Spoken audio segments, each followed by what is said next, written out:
She stood behind the counter with trembling hands, her name tag slightly crooked and her smile forced. Anna had worked the evening shift at the downtown coffee shop in Vancouver for the past 6 months. She was used to long hours, late-night customers, and sometimes rude remarks, but tonight was different. It started when a man in his mid-50s came in, wearing an expensive suit and arrogance that filled the room before he even spoke. At first, he just stared. Then came the comments. Too personal, too invasive. "You've got a beautiful smile," he said, leaning over the counter, far too close. "But I bet you look even better without the apron."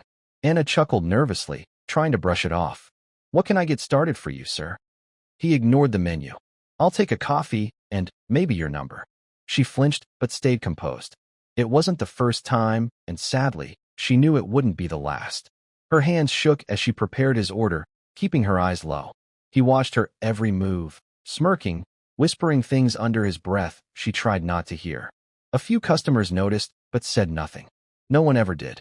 Most just looked away, uncomfortable, as if pretending it wasn't happening made it less real. And then, he touched her hand. She pulled away quickly, her breath catching in her throat. "I said that's enough." The words came from behind. A voice, steady, calm, and filled with quiet power. Anna turned. It was Ben, a regular who came in every evening around the same time.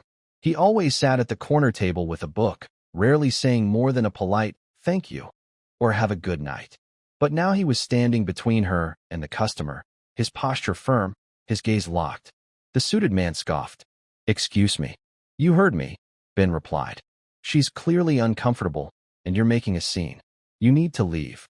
"You think you can tell me what to do?" Ben didn't raise his voice. He didn't threaten, but the strength in his tone made it clear he meant every word. "This isn't about power.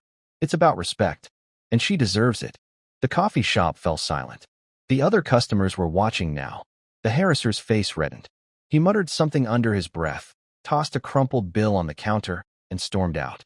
The door slammed behind him. Anna stood frozen, heart pounding. She didn't know what to say.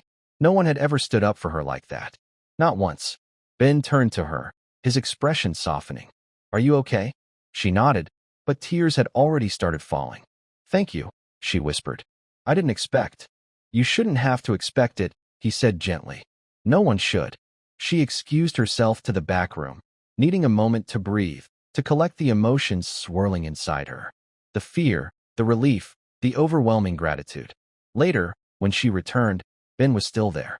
He didn't say much, just offered her a kind smile and his usual order. But this time, when he took his coffee, he left a note folded beneath the cup. "You deserve to feel safe in your own space. Don't let anyone make you believe otherwise." That night, Anna walked home feeling something she hadn't felt in a long time. It wasn't just about one customer or one evening. It was about every time she'd been dismissed, every time she felt powerless, and how in a single moment, someone chose to see her not as a target, but as a person worth protecting. In the weeks that followed, something shifted. The manager, after hearing about the incident, set up clearer policies for harassment and customer behavior.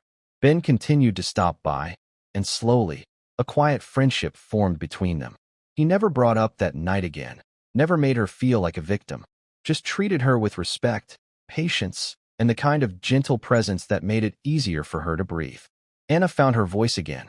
She started standing a little taller, smiling more genuinely.